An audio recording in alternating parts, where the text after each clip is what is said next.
ሰላም ክቡራት ተኸታተልቲ ፍልጠት ቲቪ ሎም ማዓንቲ ኸኣ ከምቲ ልሙድ ንዓኹም ይጠቕሙን ይምህሩን እዮም ዝበልክዎም ቅልል ዝበሉ ንዝርርብ ዝጠቕሙና ናይ እንግሊሽ ቃላት ብትግርኛ እንዳተርጎምኩ ሒዘልኩም መፅእ ኣለኹ ንስኹም ከኣ ከምቲ ልሙድ ንዓይኒ ምትብባዕ ነዛ ቪድዮ ብዙሕ ሰብ ንኽመሃረላ ላይክ ብምግባር ጀምርዋ ናይዛ ቻነለይ ቤተሰብ ዘይኮንኩም ከኣ ቤተሰብ ንምዃን ከምዛ ዓይነት መሃር ዝኾነ ቪድዮ ትደልዩ ከኣ ሳብስክራይብ ግበሩ ንሎም ማዓንቲ ሒዘልኩም መፅእ ዘለኹ ፓርት 20 ኣትኾን ዘላ ማለት እዩ ካብ ፓርት 1 ክሳብ ፓርት 19 ዘይረኣኹመን ከኣ ንዓአን እውን እንዳኣተኹም ረእይወን ምኽንያቱ ብጣዕሚ ዝጠቕማን ዝምህራን ቪድዮታት እኔን ሕጂ ናብ ናይ ሎም ማዓንቲ ትምህርተይ ከብለኩም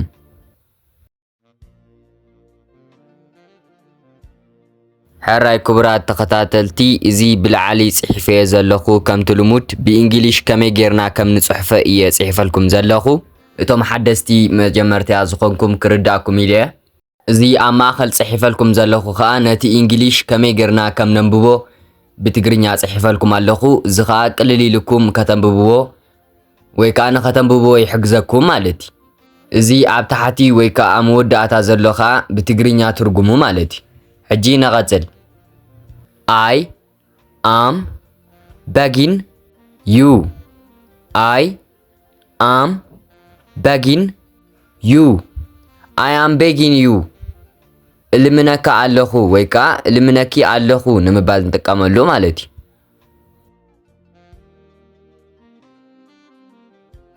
I am concerned I am concerned I am concerned ስክፍታ ኣለኒ ወይ ከኣ የሰክፈኒ እዩ ንምባል እንጥቀመሉ ማለት እዩ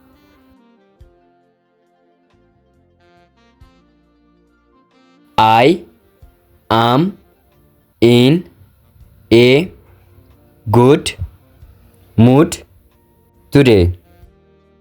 I am in a good mood today. I am in a good mood today. ሎሚ ኣብ ጽቡቕ መንፈስ ኣለኹ ንምባል እንጥቀመሉ ማለት እዩ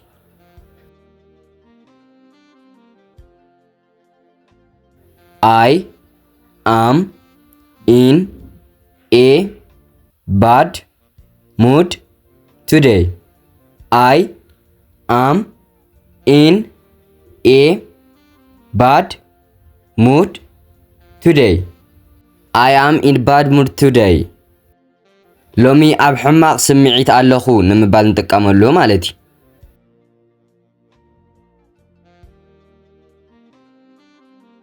I have an idea. I have an idea. I have an idea. ሓሳብ ኣለኒ ንምባል እንጥቀመሉ ማለት እዩ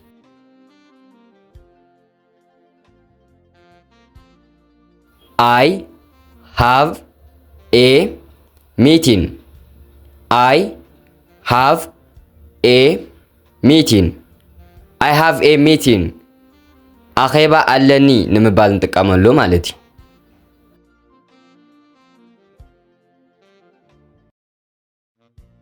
I will go till in the end.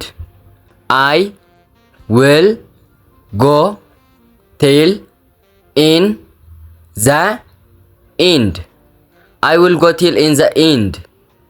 ክሳብ መወዳእታ ክኸይድ እየ ወይ ከኣ ክሳብ መወዳእታ ክጓዓዝ እየ ንምባል እንጥቀመሉ ማለት እዩ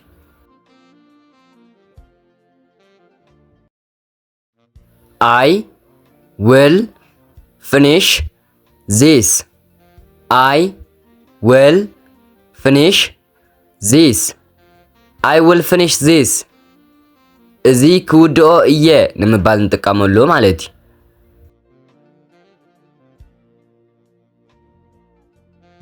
I will get my revenge. I will get my revenge.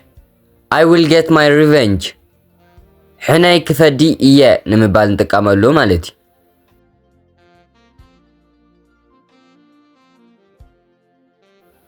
I will do everything you want. I will do everything you want. I will do everything you want. كل ዝደለኻዮ ክገብር እየ ወይ ከዓ ኩሉ ዝደለኽዮ ክገብር እየ ንምባል እንጥቀመሉ ማለት እዩ።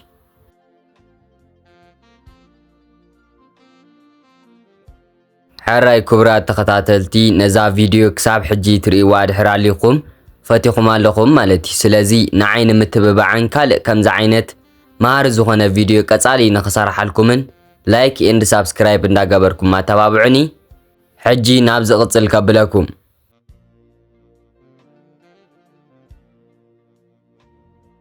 I will take you home. I will take you home. I will take you home. ናብ ገዛክ ወስደካ እየ ወይ ከዓ ናብ ገዛክ ወስደኪ እየ ንምባል እንጥቀመሉ ማለት እዩ።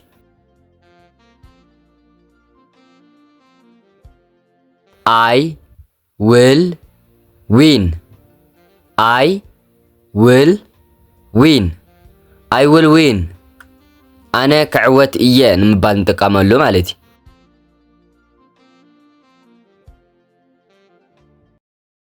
I want to try it. I want to try it. I want to try it. ክፍትኖ ደልየ ኣለኹ ንምባል እንጥቀመሉ ማለት እዩ።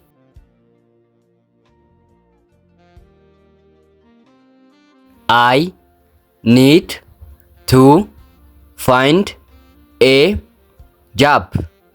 I need to find a job. I need to find a job. ስራሕ ክረክብ ኣለኒ ንምባል እንጥቀመሉ ማለት እዩ።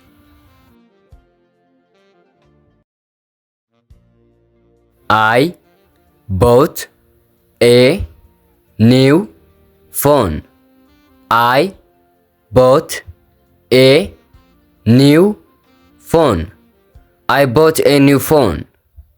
ሓዳሽ ቴሌፎን ገዚኤ ንምባል እንጥቀመሉ ማለት እዩ።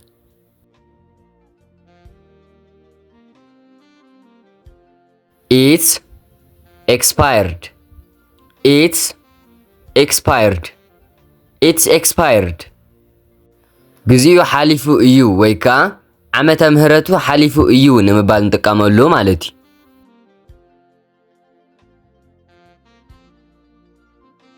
It's original. It's original. It's original. ኦሪጂናል እዩ ንምባል እንጥቀመሉ ማለት እዩ።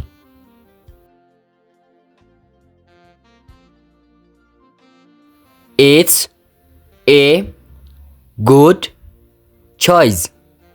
It's a good choice. It's a good choice. ጽቡቕ ምርጫ እዩ ንምባል እንጥቀመሉ ማለት እዩ።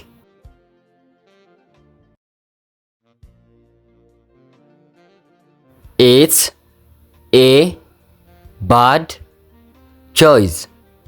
It's a bad choice. It's a bad choice. ሕማቕ ምርጫ እዩ ንምባል እንጥቀመሉ ማለት እዩ።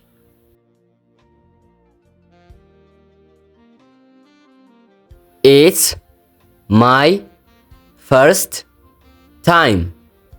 It's my first time. It's my first time. ንመጀመርታ ጊዜ እዩ ንምባል እንጥቀመሉ ማለት እዩ።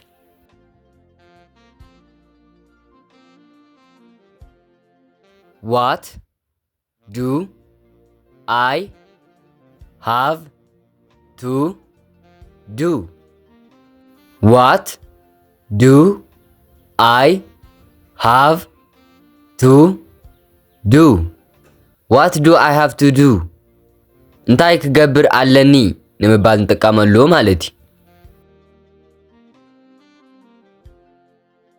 ሕራይ ክቡራት ተኸታተልቲ ካብ መጀመርታ ክሳብ መወዳእታ ሓቢርኩምኒ ስለ ዝጸናሕኹም ብጣዕሚ እንዳመስገንኩ ንሎም ማዓንቲ ዝሓስክዎ ኣብ ዝወዲእ ኣለኹ ካልእ ንዓይኒ ምትብባዕ ነዛ ቪድዮ ላይክ ብምግባር ወድእዋ ሳብስክራይብ ዘይገበርኩም ከዓ ኩሉ ግዜ ከምዛ ዓይነት መሃሪ ዝኾነ ቪድዮ ንኽበፅሐኩም ሳብስክራይብ ግበሩ ኣብ ዝቕፅል ቪድዮ ክሳብ ንራኸብ ቻው